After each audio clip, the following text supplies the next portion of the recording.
Hello everybody. Welcome to this episode on developing GraphQL APIs on AWS. Now in this episode, I will give you an introduction to GraphQL and then we'll directly jump into a demo where we'll be creating a GraphQL API with AWS AppSync by using Amplify framework. Now AWS AppSync is a managed GraphQL service and Amplify framework can be used to provision AWS resources and communicate with them really easily.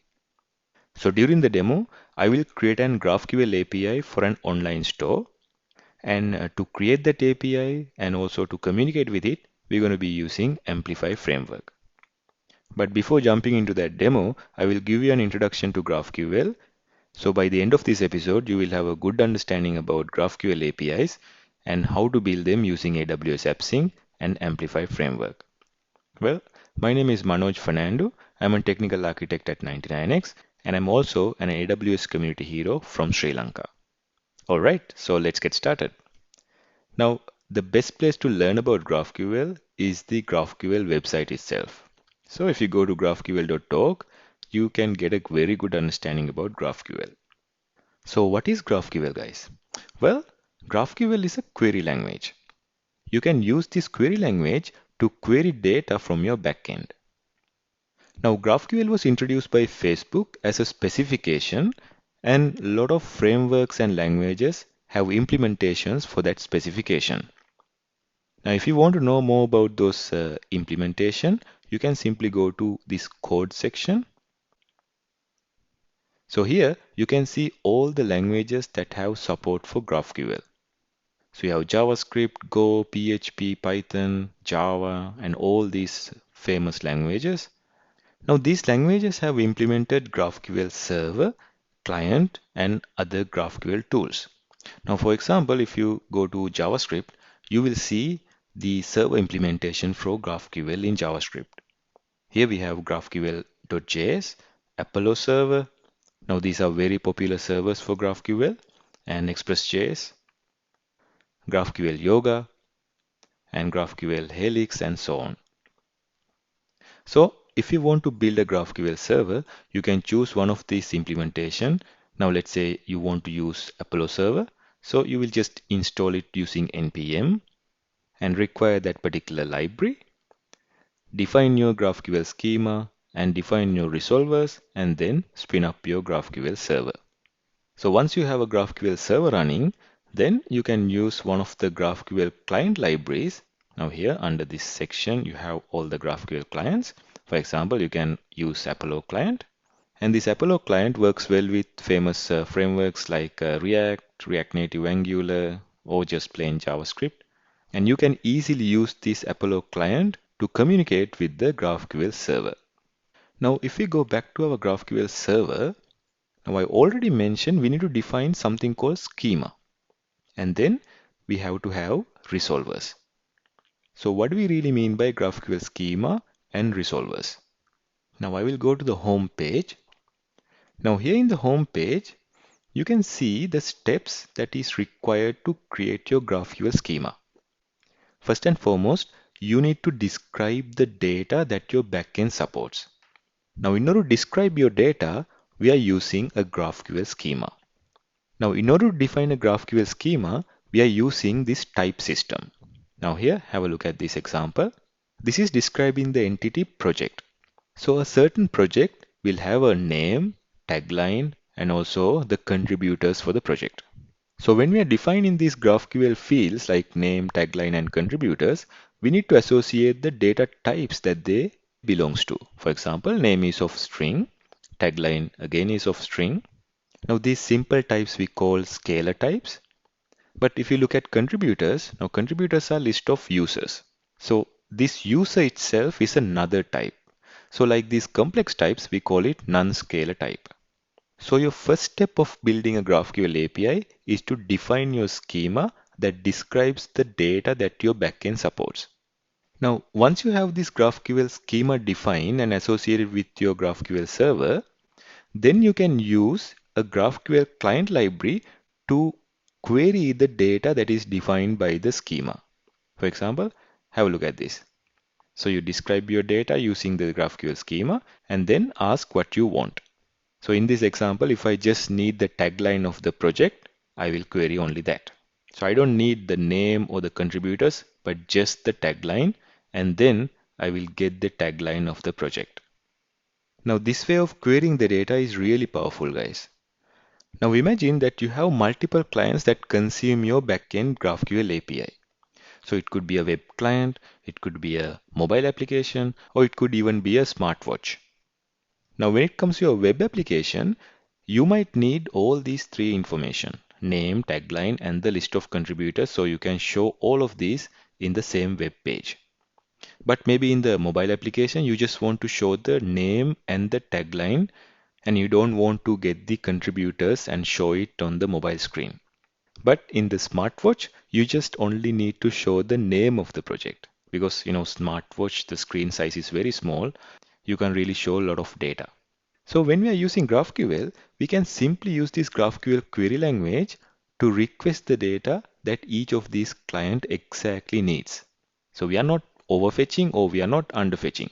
We will be using the same GraphQL API that is associated with the GraphQL schema. I hope so far it's clear, but there's a one missing piece, guys. So that is, from where does the GraphQL server fetches the data? Now, obviously, we need to store these project data in some data source. It could be a database, or it could be Elasticsearch, or anywhere really. So the GraphQL API has to fetch those data from those data sources. Now, one of the really interesting thing about GraphQL is that you can associate multiple data sources for a particular GraphQL API. So you may have your data in multiple data sources like this. But when your client sends a GraphQL query, our GraphQL API and the server knows how to fetch these data from all these different data sources and aggregate it and send it back to the client, just like it is showing in this particular animation. So in order to tell GraphQL API how to fetch these data from these different data sources, we have to write GraphQL resolvers. So that's why if we go to one of these GraphQL server implementation, like this one, we have to first define the GraphQL schema and then the GraphQL resolvers. And then we can use any of these GraphQL client libraries, for example, Apollo client, and query that data from your React application, Angular, or just plain JavaScript. I hope now you have some understanding about GraphQL API and the GraphQL client. But to consolidate your knowledge, let's go over a couple of slides and then we'll directly jump into our demo. So to summarize, GraphQL is a specification introduced by Facebook, and there are many languages and frameworks that has GraphQL implementation. And we have already seen we need a schema that describes the data that the client needs. And our GraphQL API can have multiple data sources which aggregate data and send back to the client. And when we deploy a GraphQL API, guys, we will get just one endpoint. And we can call this a smart endpoint because all the clients will be sending those GraphQL queries to this single endpoint. Now here's an example of a GraphQL query and the GraphQL response. So this GraphQL query is sent by a client. So the client specifies the data that it needs. So here it needs user information, the name, email, and the posts. So each post should have its title and the body. And this is being sent to the GraphQL endpoint. And as the response, we get exactly what we have requested. Have a look, name, email, and the list of posts. And each post has a title and the body. So why would we really use GraphQL, guys? I mean, we can of course use RESTful APIs, but what additional benefits that GraphQL APIs gives us? Well, there are many benefits, and here are some main points. Now, we discussed this already. Many clients like web, mobile, smartwatches can use the same GraphQL API and fetch the data without overfetching or underfetching.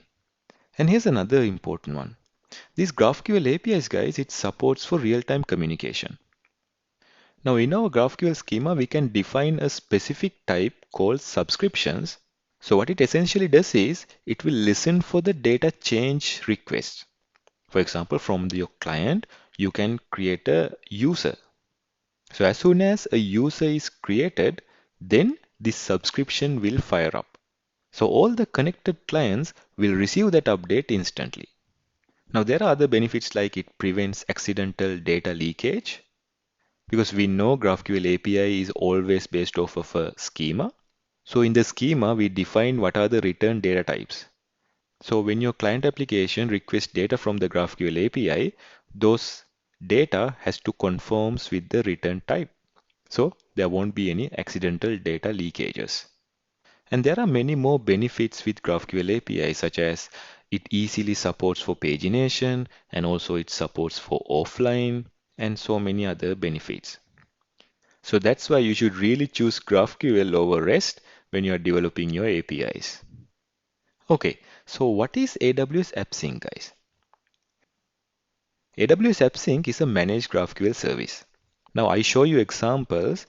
You can of course use one of these server libraries and start up your own server. But managing this server in a scalable manner, you have to put a lot of administration effort. That's why AWS has introduced AWS AppSync, which will provide you a highly scalable GraphQL service. So you don't simply have to manage any servers.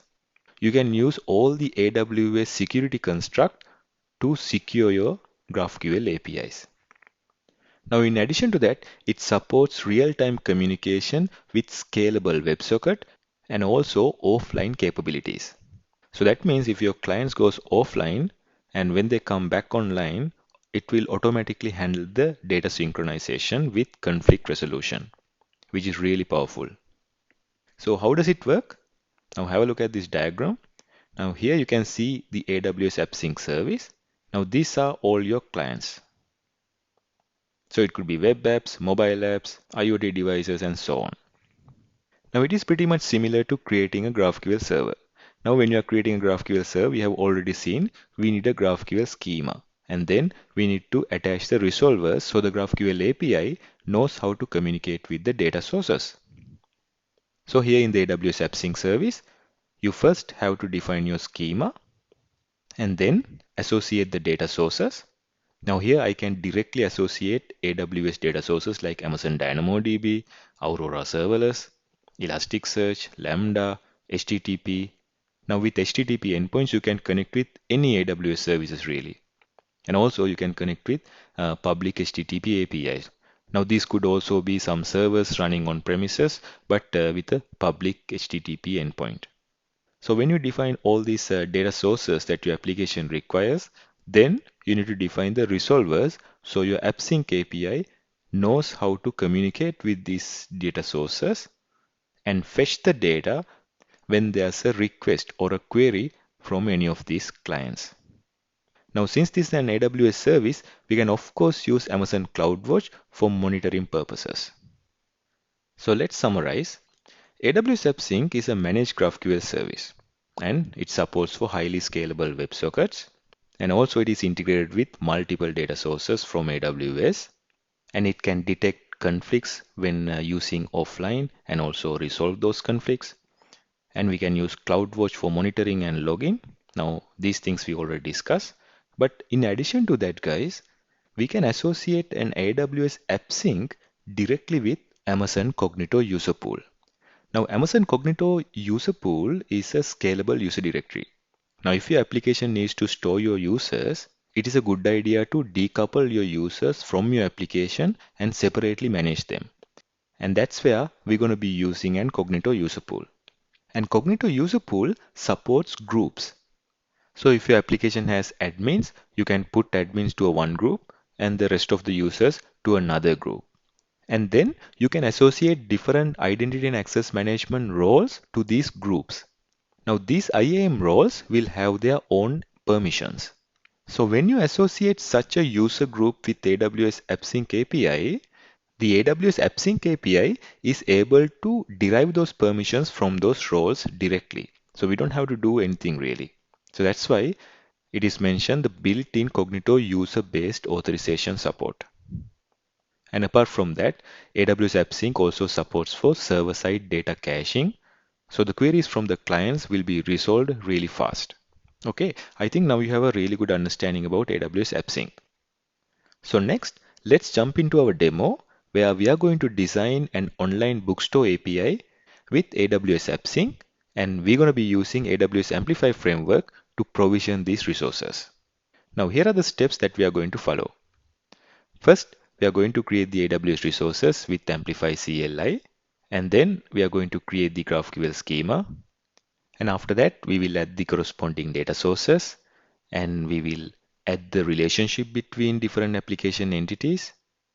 And we will also attach some authorization rules associated with the Cognito user pool group. And finally, we'll deploy it and do some testing. Okay, for this demo, I'm using Visual Studio Code. And here I will go to File and click Open. Then on Desktop, I will create a new folder, AppSync Demo, create, and I'll open it. And then I will take Integrated Terminal, and I will first install Amplify CLI globally. So npm i-g at aws-amplify/cli and hit enter. So using the Amplify CLI, we are going to provision our backend services. And this is going to include our AppSync API, data sources, Cognito user pool, IAM roles and permissions, and other AWS resources. Alright, so it is done.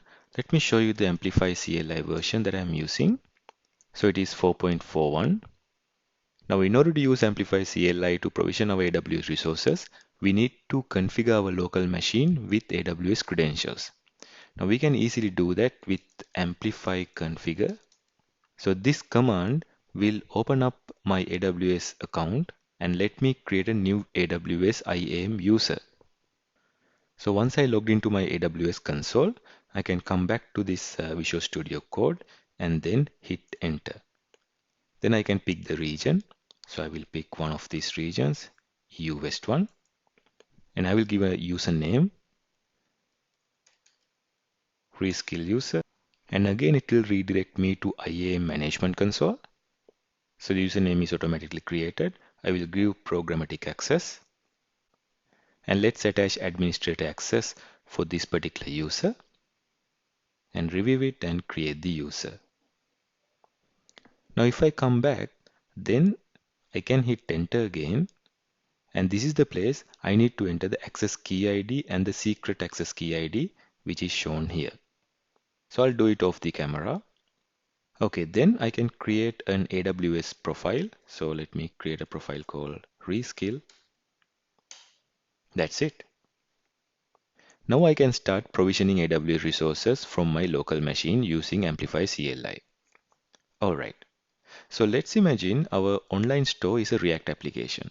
So let's create a simple React application using create React app.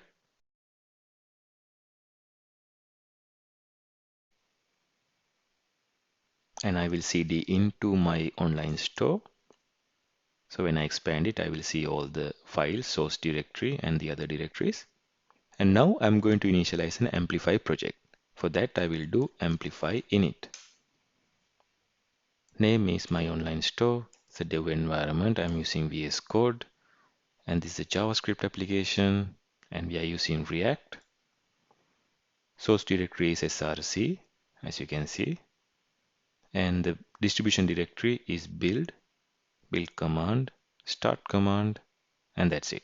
So now it's going to create an Amplify project. So I will use the previously created Amplify profile, and it is reskill. Okay, done. Now I can start adding my AWS resources. Now I want to create an GraphQL API, so I can use Amplify API category for this. So let's use Amplify add API command.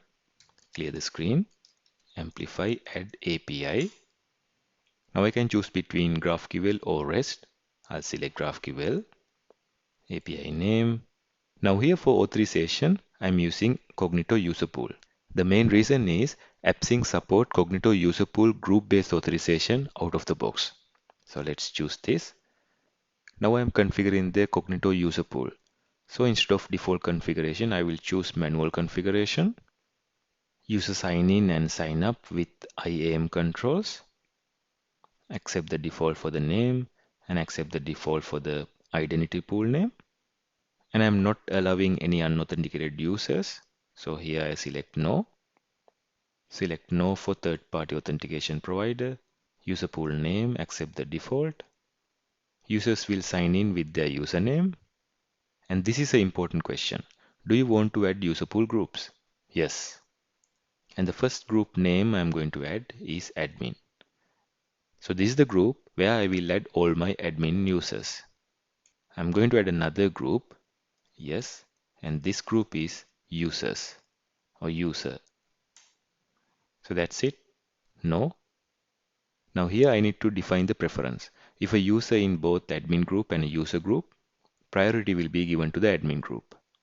I don't need admin queries, no multi-factor authentication, and I will accept the default for verification messages, default password policy, accept the default.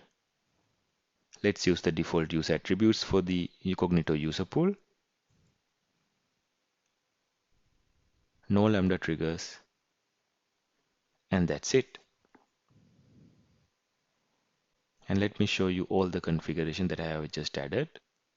You can pause the video and make a note of it if you are following along. I'm done. Now look at this question. Do I have an annotated GraphQL schema? Now as you guys already know, we need to have a GraphQL schema for our GraphQL API.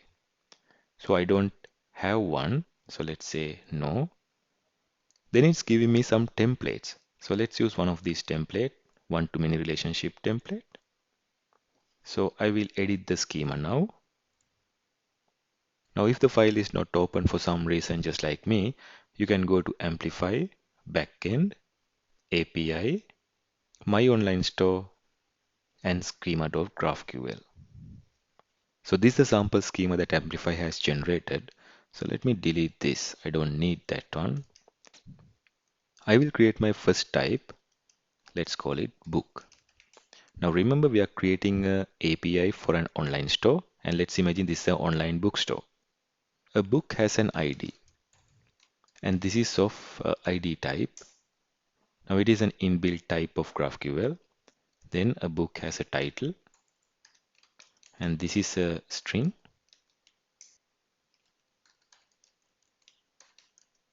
Book description also a string.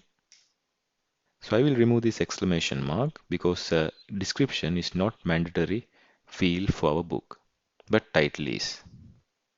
Price. So each book has its own price, and this is of float. Let's add another field, author. So this is also a string. I think that should be enough because this is just for our demo. Let's add another type, and this time this is the order type. A customer order has its own ID, so let's add this ID field. And one order can have multiple books. So let's say there's a field called books.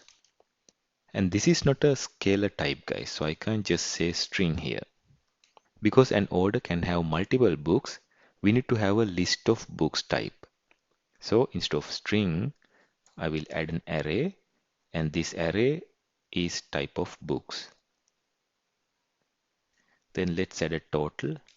So this is the total amount of the order, and that is of the float type. I think that should be enough. So now we have a schema. So where are we going to store these books? Well, we are going to store them in a DynamoDB table, and that's our data source.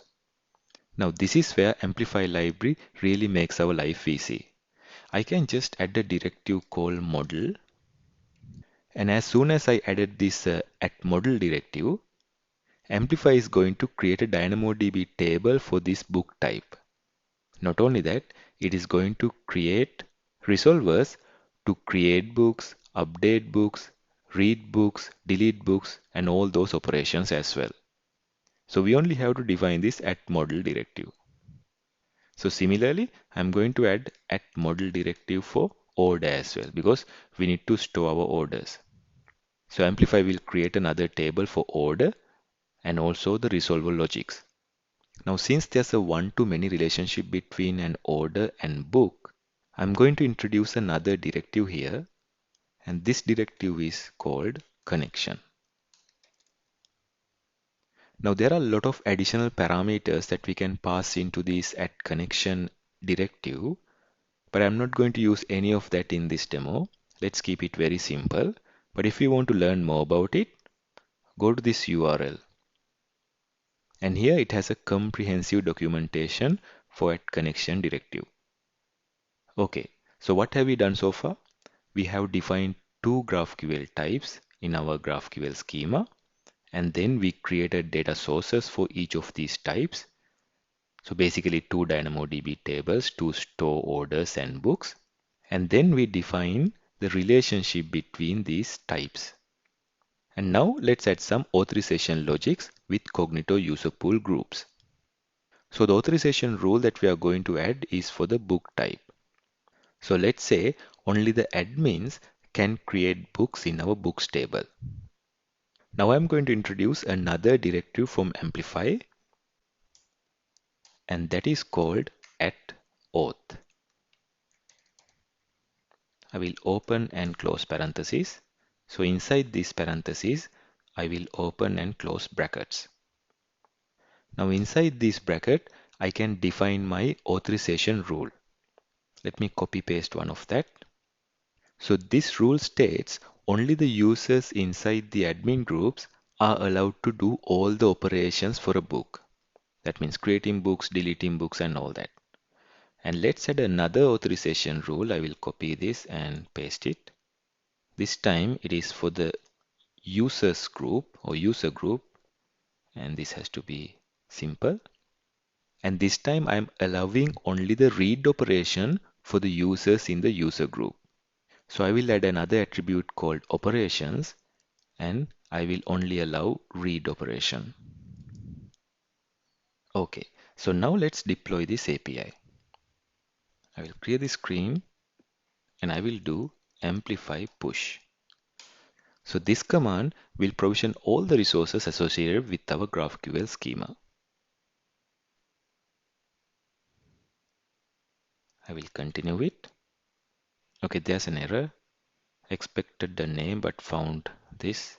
Yes, I think I forgot to add rules here.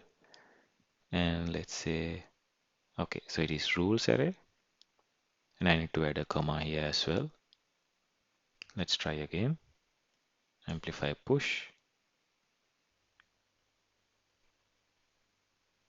Now I can also ask Amplify to generate client code so I can interact with my GraphQL server. So let's say yes.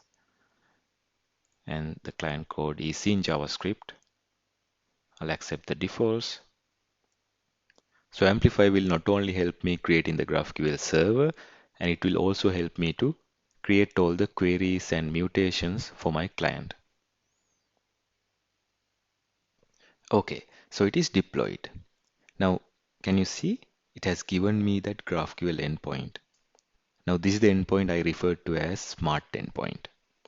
Now, all the queries from our client, in this case the React Web application, will be sent out to this endpoint. Now let's open AWS and look at all the resources that Amplify has configured. For that, I will do Amplify console. Select Amplify console, and that will open your AWS console. And have a look at this. So this is my online store, and I am at the dev environment. Now if I scroll down here, in the overview section, I can see I have added authentication and API categories. So if I go to authentication, then I will see my user pool and I can also visit it. If I go to API, then I should see the API, the GraphQL API that we have configured. So this is its name, and I can go and view the AppSync API if I click here. And also I can see the data sources that we have created. So you can see it has created the book table and order table. Now these are two DynamoDB tables. Now let me open the AppSync API.